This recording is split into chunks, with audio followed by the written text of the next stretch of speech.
Hello and greetings from Great Barrington, Massachusetts. I'm Karen Christensen, talking to colleagues around the world about topics that I write about at Karen's Letter. We often talk about books. Sustainability is always a focus. I latched onto this saying, think globally, act locally, when I was very young, and it sums up what you'll find at this podcast about the way we live now.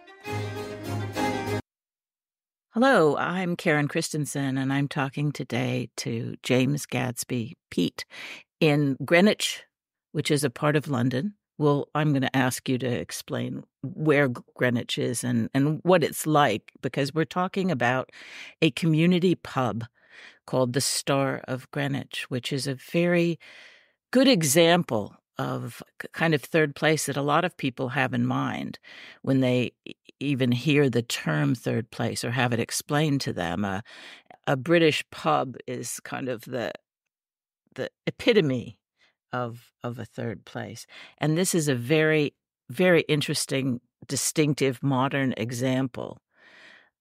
So I'm going to ask you, James, to please, explain, tell us about yourself and your involvement with the pub. Tell us the story of the Star of Greenwich. Yeah, sure. Thanks, Karen. Thanks very much for having me. Really, really great to talk about this. We could talk about this kind of stuff forever. But yeah, the Star of Greenwich, as you say, it's a community-owned pub in southeast London. The pub itself has been on the site since the 1820s.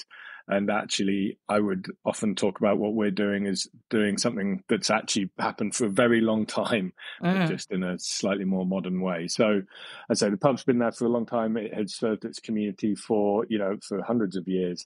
But unfortunately, a couple of years ago, it ran into some trouble and basically was closed down for a while. And as is often the case in London, the property was going to be sold for development. And as we see with countless other pubs around, our local area and beyond, once a pub goes, it never comes back. Yeah. And it really was the last of its kind in this area of a real locals pub, not really very food led, not very tourist led, and really led by the community. So what we've done over the last couple of years, we've been open for just over a year, and the project really started a couple of years ago, is along with the local community who have given their time and their money very generously, we've reopened it as that trying to be that real community hub, which is enabled by a pub, if that makes sense. So right, and you and your partners actually are Greenwich people. Yeah, absolutely. So we all live in the local area. We all have done so Lisa has lived in this area for her whole life.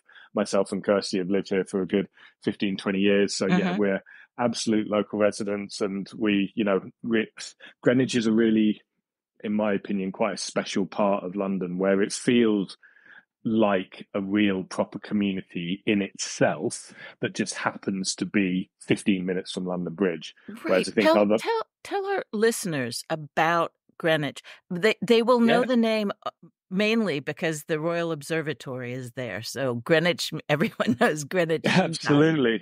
Yeah, quite. Yeah, I mean, it's an incredibly historic part of the world, and it has things, the highest opulence from over the last hundreds of years. And yeah, as you say, everyone knows the name, and it does have real incredible examples of that history. It has very wealthy parts of it. West Greenwich up by the Royal Park and up towards the observatory are some of the nicest parts of London. But as with all London, it is, those very, very nice parts are literally 200 yards away from some real deprivation and communities that have been, systematically marginalized over that same period it's of time. It's one of the things that strikes me when I think of living, because I also lived in South London, that means south of the River Thames. Yeah, right. And South London is its own world in a way, but that you would get council flats, very close proximity to some very grand houses. Quite. And that's, for us, what makes the richness of the pub is the fact that you have people in it from all walks of life. And I think all pubs that are really great enable that. But in Greenwich, most of the pubs are much more singular or much more focused on one particular group. So, but whereas we are lucky enough, we have people who work in Canary Wharf and come to the pub. We have people that, have only just moved to the area, young families, all sitting next, people who might work on the railways or drive buses, and also guys that have drunk in the pub since the 50s. The whole aim is Wow. to get the most diverse, is to basically be all things to all people, which is obviously a very, very bad marketing strategy, but a very, very good community strategy. So that's what we're often wrestling with. And pubs, I keep reading about the economic challenges that pubs face now. And one of the questions, because of course you've just had an election and you have a new government. Yep. To what extent is the plight of the pub connected with the austerity under the Conservatives, and to what extent is it just a result of the time we live in? Yeah, as ever, I think it's probably all of those things. I mean, I think there were very positive changes in society that has meant certain types of pubs just aren't as viable as they once were. People are just drinking less alcohol, for example, which I think we would all have to say is definitely a good thing. But that does mean that if you are a pub that is only based around the sale of alcohol, then you've probably had a harder time over the last 30, 40, 50 years, regardless of the last 10 years or so. That being said, one of the things we are absolutely seeing impact is the cost of living going up, even over in the last year. Whilst we've been going, you've seen that impact. For example, we've got the Euro football tournament at the moment. Yes. And England have been doing really well in it, which is great. But if you're a very big sports pub, you're still packed to the rafters for that. But a lot of people we've spoken to are saying, I'm staying at home and watching those games with a couple of beers as opposed to coming out and watching it and spending, 30, 40 quid watching it in a pub. So, those kind of impacts absolutely make running a pub a lot harder than it was, even not that long ago. Yeah. Then you've also, because it's disposable income, which is, well, when people are having to choose whether they feed their kids or heat their house, the idea of going down for a pint, and we try and make our pricing as accessible as possible, and we're not having to make money and profit and all the rest of it, so we can do that. But it's still real money to come out and have a drink. Is this a general problem? Is this what's I've read about pubs closing in London, but pubs closing obviously in rural areas and small towns and villages as well. Yeah, absolutely. I mean, there's some amazing organizations over here like the Plunkett Foundation who exist to help support those kind of rural communities, because I think our pub is very representative of a lot of like the role that those pubs play in those rural communities. It's a community hub as much as a place to serve and drink alcohol. And so if that goes, then there are people who really, really struggle with that. So there's a lot of work trying to keep those assets as part of the community. Yeah. Well, tell us about the people who goes to the pub. What are they? What's your experience there too? Yeah, I mean the stories I always like to talk to people about. In the pub itself, you've got people like Phil and Liz, who those folks I mentioned, but the kind of people, young professionals as they would be called, who work up in Canary Wharf, and since being in the pub, they live around the corner from it. They've made genuinely good friends with a guy called Don. And Don is 90-odd-year-old who lives in the old people's home over the road from us. And they go out for dinner together and stuff. And that's the kind of connection which really, in my opinion, builds the local neighborhood into a more accepting, less polarized, more like nicer place to be. And they wouldn't otherwise have met and become friends. Well, no, exactly. And as you know, I mean, third place is the superpower of third places, in my opinion, is to help you meet people you wouldn't normally spend time with, and to build your view of the world and your experience and your empathy for those people. And so, you get the individual benefit of that, but then I think that scales up to a more accepting and, nicer society. Right, because if I'm just imagining walking into a pub and seeing people who are of different ages, and dressed differently, yeah, just hanging out together. Yeah, well, It and would give even you a different feel for the place, but also for what's possible in the world. well, quiet, and so that's the very positive side. But even yeah, there are conversations that happen between different groups of people that you may not be a part of, but you overhear, and there might even be conversations that you personally don't agree with. Mhm. And actually, I think a great opportunity of third places is to hear those conversations that are outside of your bubble, right?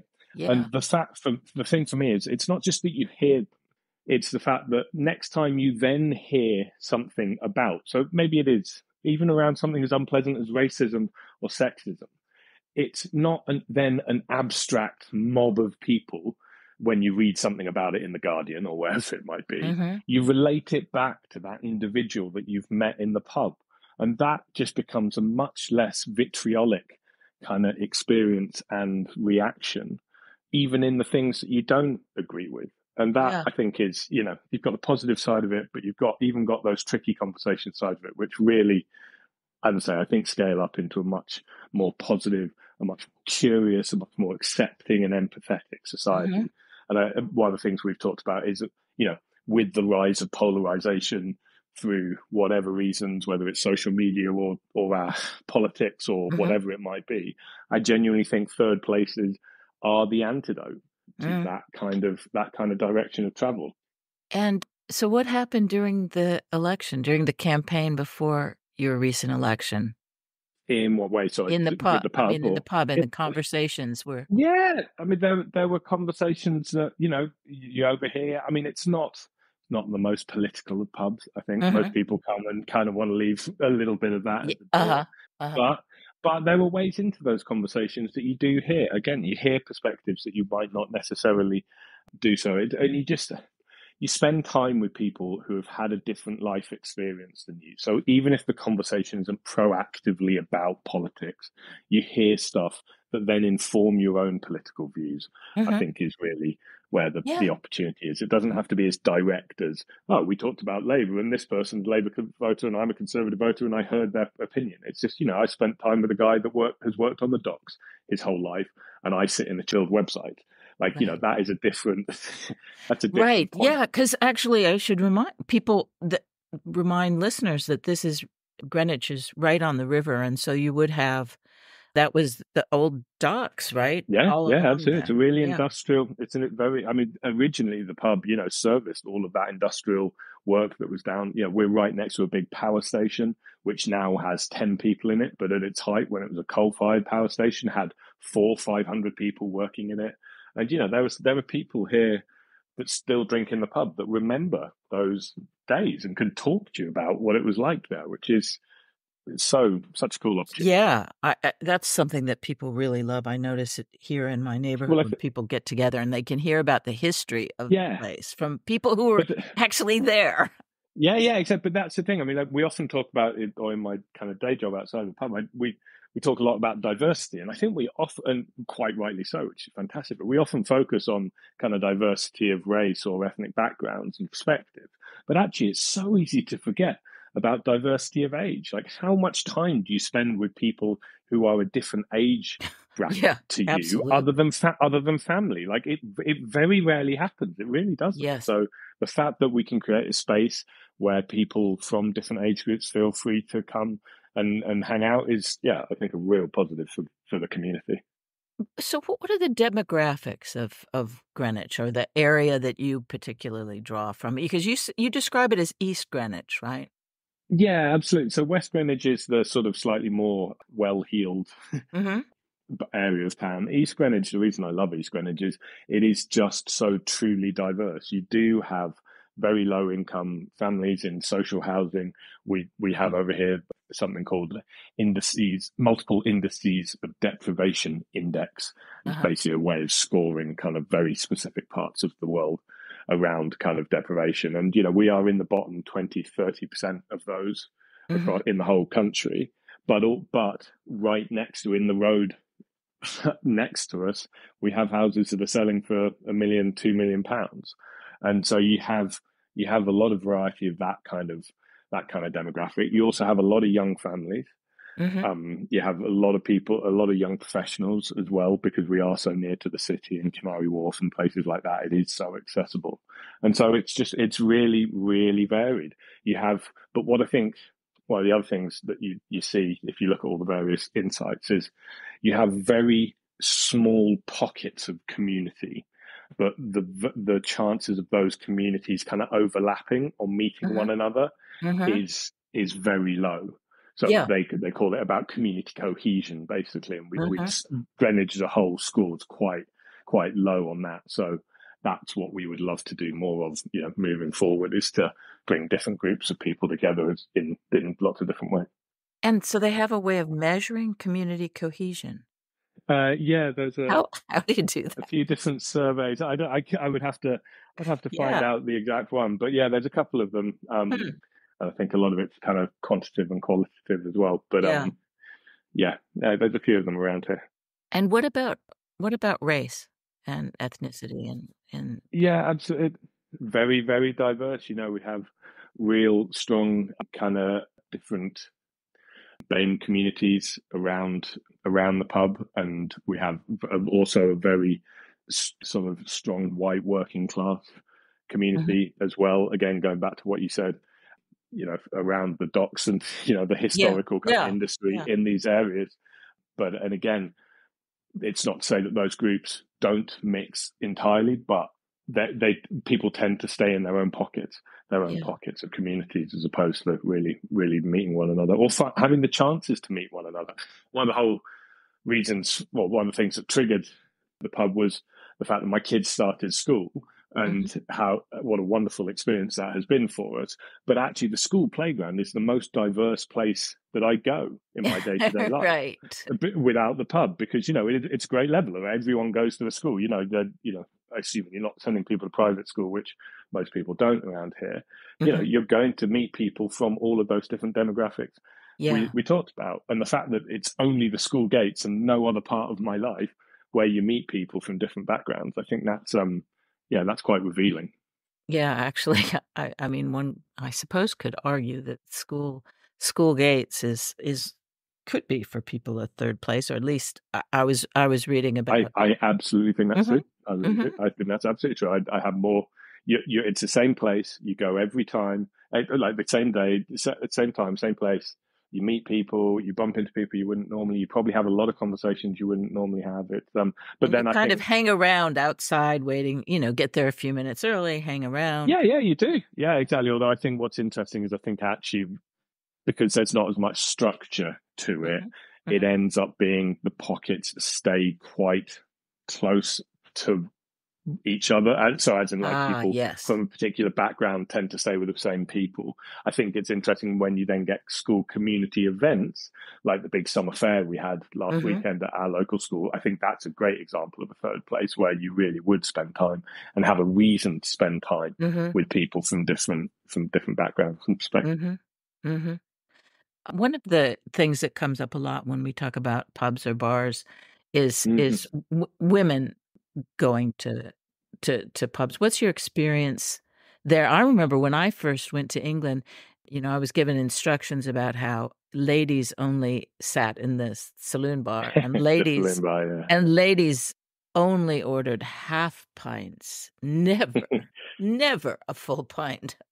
yeah. Well, thankfully things have progressed in a number of ways, but yeah, absolutely, we're much more. I mean, our aim is to be as accessible and inclusive for everybody, whether regardless of gender or orientation or perspective or background. So we have a lot of women that come to our pub and feel, I think, a lot safer and a part of that community in a way that they wouldn't do.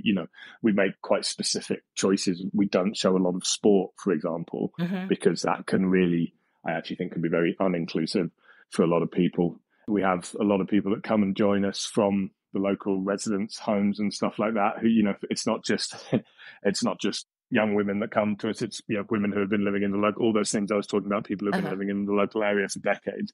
Yeah, we have folks who come down and do that kind of stuff. So yeah, our aim is to make it as accessible and inclusive as we can do for everybody, and that, yeah, absolutely includes Mhm. on the gender side of things too. Yeah. Well, can you talk to us about the economics of it, the the business, the practical side. Yeah. Because one of the questions people will have is, "Wow, could I do something like this? Could we do something like this in my community?" So let's get into some nitty-gritty Mhm. about how you've Yeah, of managed to course. accomplish this. Yeah, so I mean, the first thing to say is we've been very fortunate. We started this whole thing with a crowdfunding campaign where we raised about 11 or 12,000 pounds to get us going effectively, and that working capital, it wouldn't have been possible without that. Mhm. We have also had a good relationship with the ultimate landlord, the people that own the building, who have been sort of really helpful in terms of payment terms and various discounts and stuff they've been able to offer us.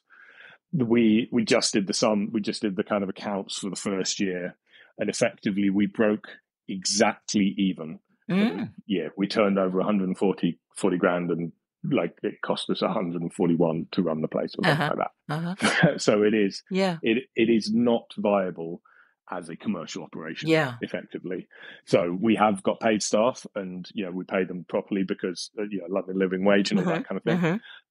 But there's no manager salary, no director's fees, no profit Ah, going up into a brewery or anything like that. So we have a significant chunk of costs. We don't have a significant chunk of yeah. costs which any other pub here would have. So Well, that's why we can keep it open, basically. yeah. And Um, even that, as I say, we're seeing the impact of some other stuff at the minute, and we're we're very close to it not being sustainable even mhm. within that situation. We're currently applying for funding Mhm. to help renovate the upstairs of the pub so that we can turn it into offices and co-working spaces for Mhm. charities, Mhm. and also a small Airbnb flat to give us Mhm. another revenue stream that isn't Uh-huh. attached solely to the pub.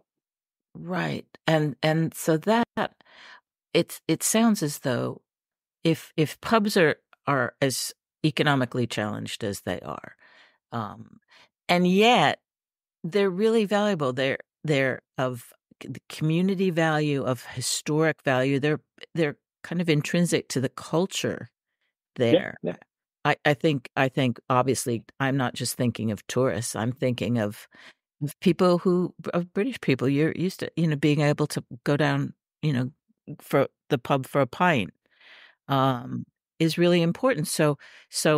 And for people everywhere, especially in the States where sometimes people say that there is nothing and there's actually not yeah, even a yeah, yeah. model, how do you think about creating a place that can be a third place? Yeah, I mean, it's the thing. It's about the physical location, right? So pubs are important, but in my opinion, what's more important is the people and the relationships and the communities that they enable. So this, I often talk about this as a community hub, which is enabled by a pub. So all of the community work that we do, which is nothing to do with the selling of alcohol. So we have people like the English language class that helps teach refugees English on a Friday Mhm, morning that's mhm, here, the sort of stay and play that we have here all through the week, the refugee cafe that operates, that does pop up food here, all of that, and all the local residents associations that meet here, the charities that meet here, all of those could do that in other places. It's just there just aren't very many of those places at all around. mhm. So I think it is important for communities to recognize the value of those physical locations, those multi-use spaces where you don't quite know you don't necessarily plan for exactly how they're going to be used, Mhm. but they absolutely will be. And they can be really nice, and they can be serve alcohol, and that's great. But even if they can't do that, just to have those spaces, like the example around up and down in England is the local village hall that is used for everything from the Yes. scout groups to the local residents association to like election hustings. That space is really important to have. So I've yeah, I think wondered about communities need to village focus on halls those. because I know they exist even in little tiny country Yeah, yeah, villages. absolutely. Yeah. I don't know who pays for them and Well, keeps them I up. think there's yeah, I think it varies. I think often it's the local parish council. Mhm. Some of them are quite often attached to churches, although not entirely. I think they come from I think they come from these local communities, hundreds of years ago, realizing how important that these spaces are and investing in them, Yeah. and continuing to maintain them.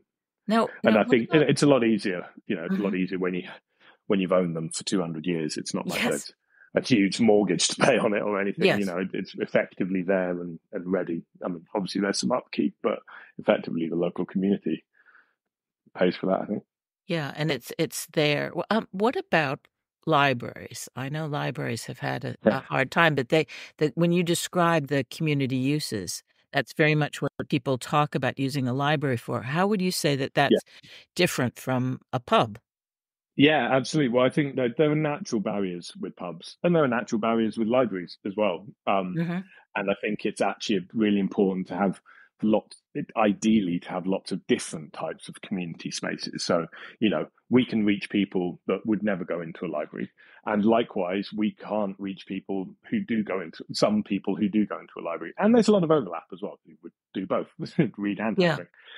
But yeah, I think that's why it's important.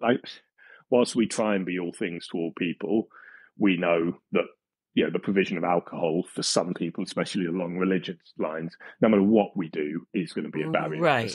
to some folks. We just can't overcome Right. Because that. now, would someone would a Muslim even go to a pub? Yeah, so we do have people who are Muslim come to the pub for specific events, and Hmm. we have a large non-alcoholic provision. I mean, it also depends on your particular personal choices. Yeah. One practicing Muslim is not the same as another. But yeah, we do have it, but we are never going to be a huge part of that local community Yeah. just for that. So that we just can't, and that's okay. We accept that, and Yeah. likewise, going on the other side, there are people who would come to a pub and sit and have a pint, and you can then talk to them about fuel poverty, or benefit provision, or early diagnosis of cancer, or whatever it might be, Hmm. because they're going to be here and more open to a conversation about that, rather than put on an early diagnosis event in a library. It's just a different Right. reason to come out. I mean, the thing about a pub is in fact, I think when people think about it, it's a place to relax and talk. Yeah, It has it's nice. It's yeah, there's yeah. no obligation to do anything in particular except hang out and sip something. Yeah, there's a great initiative over here from a group called Camarados called Public Living Rooms. Hmm. And that's very much how we try and position the pub. It is exactly that. It's a place where you can come and sit, feel comfortable. We're not going to pester you to take lots of drinks, or you have to have food or whatever. And I think that is the difference between, say, an English pub and a bar. It is very much about trying to create a relaxed atmosphere where you feel you can just sit and enjoy the space, enjoy your community. Right. And the fact that one of the things I love about pubs is that you go up to the bar and you get your own drink, and then you sit at Yeah. the table and nobody's going to bother you. But it's also good Yeah. because then you get up and move around. Yeah, that's interesting. And you might stand at the bar and, at least exchange a word or two with someone there. There's a kind of ease about that. Yeah, and I mean, the people that work behind our bar are some of the most skilled facilitators and kind of communicators that you will ever meet. Not that they would necessarily think of themselves in that way, but they are absolutely the first people to say. So much of the welcoming atmosphere is set by the people in it, right? And everyone would always would just greet you as you walk into a pub. Yeah, and that's something that you kind of just forget is not that normal in a lot of anything that you go to. yeah. So, just to walk in, to immediately have a reason to say hello to another human being is positive of the way the pubs are set up in this country. Right. So that's really important. And in some ways that it's a reason that just a village hall or a library is not the same, because there's not. No. Yeah. Yeah, exactly. You have to be more proactive. You have to have a reason to go in there, basically. Yeah. Whereas pubs are a lot more incidental, which have upsides and downsides. Yeah. Both of those scenarios. Yeah. I think this is just a great model because there's so many aspects of, I mean, both the challenges and the possibilities, the benefits that I think could inspire people, even if they are not going to open a pub. So it's really great Well, I am so looking forward to visiting it myself. well, we can't wait to have you down. Absolutely. I mean, I think this is it. I think hopefully the first thing people should do is go and support your local pub. The best thing you can do is go and have a drink if you can do, or even just go and have a cup of tea or coffee, or meet someone there, spread the word, follow them on Instagram, all of that kind of stuff. But yeah, I think it's odd because there are so many pubs which are obviously commercial operations, right? And they do a lot of some of the things that we do as well, but there can't ever be that focus on the community being first and then the profit coming second. Whereas because of the way we're set up, we are able to make some of those choices just to be slightly different. And that can be about the way we're set up. It can be about the way that we use the space. It can be about the prices. It can be about even the drinks that we put on, and that's one of the things I always remember is we talk a lot about accessibility and inclusion, and a lot of that is on the more superficial things. It's the language that you use. It's the way that people welcome. But it's also for a pub about like the drinks that you have in your tap. So, we do sell £4.50 pints of Foster's, and we do also sell, nicer IPAs and, more of that craft beer as well. Whereas I think most pubs tend to be one or the other because you have to be specific to your market. So there are some great pubs around here, but they serve only craft beer because they're a craft beer pub, which is fantastic. Yeah. But if you're not into coffee, you're not going to go in there. Yeah. It's the fact that a lot of pubs, and in fact, those same pubs that serve craft beer often only take card payments. And for some of the guys who live over in some of the 80, 90-year-olds, they won't go there because they won't pay by card. They only have cash. Yes. So those kind of and I get why that pub's done that. Handling cash is a nightmare, and it's much more likely for mistakes to happen, and banking and all the rest of it probably saves them hundreds of pounds a month not taking cash. But it means that Pat won't go in there because he's 89 and doesn't have a debit card and Apple Pay on his phone. Yeah. So he's not going to go into that pub. And so he expects to plunk down some coins on the counter or exactly. Yeah. And so it's those choices, which, as I say, like accessibility and inclusion, is you have to think systemically about it as well as those kind of representative aspects of it as well, in my opinion. Have you changed the design of it? From the photographs I've seen, it looks like a pretty typical. Yeah. I mean, we did some decorating when we came in. That was probably the most physically laborious part of the whole project.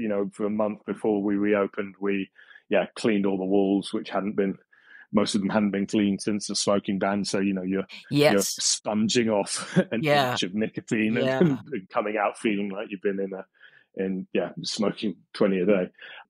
So we did more of a cleanup decoration. But I mean, we'd love to, if we got this funding, we'd love to do a little bit more to enable us to use the spaces slightly differently. But no, fundamentally, if Pat, and that we've got quotes about this on our website and stuff. Pat, who's been coming here for 50 years, says, everything around the pub has changed, landlords have changed, they've got greedy, people have changed, communities changed, but the star hasn't. Yes, that's right. You don't want to change it too much. Well, we do and we don't. I mean, we want to take the best of what it has been, and make that even more accessible and inclusive than it has. It's always, as I say, we often talk about we're trying to do a very old idea where the pub is the centre of the community and just update it for modern times where, you don't have to drink. You don't have to be a white man to be in here. You can feel welcome whoever you are. Yeah. And use the space for things that are about more than just drinking alcohol. But as I say, I don't think that's a new idea. I think that's really where pubs were, a couple of 100 years ago. I think it's only in the last 20, 30 years where they've become much more of a commercial proposition, especially in London. Yes. I think it's a different thing if you're outside of London. Yeah. So it's a really excellent model, and well done to you and your partners for pulling it off. I mean, in very difficult times, frankly. Thank you. Yeah, we hope to still be here Yeah, in another yeah, I'm 100 years. counting on it. I'm counting on it, James. The flash. Well, thank you so much for joining me No worries. today. It's Likewise. really lots of fun. Good. Okay, I'm going to stop. Thank you for joining me at The Way We Live Now, a podcast where we roam the world for ideas and inspiration and talk about tools that will help to make the world a better place. I'd really love to have your ideas and comments. Please leave a comment below and subscribe to the feed. You can sign up for my newsletter, which I try to make a real letter, at KarenChristensen.substack.com.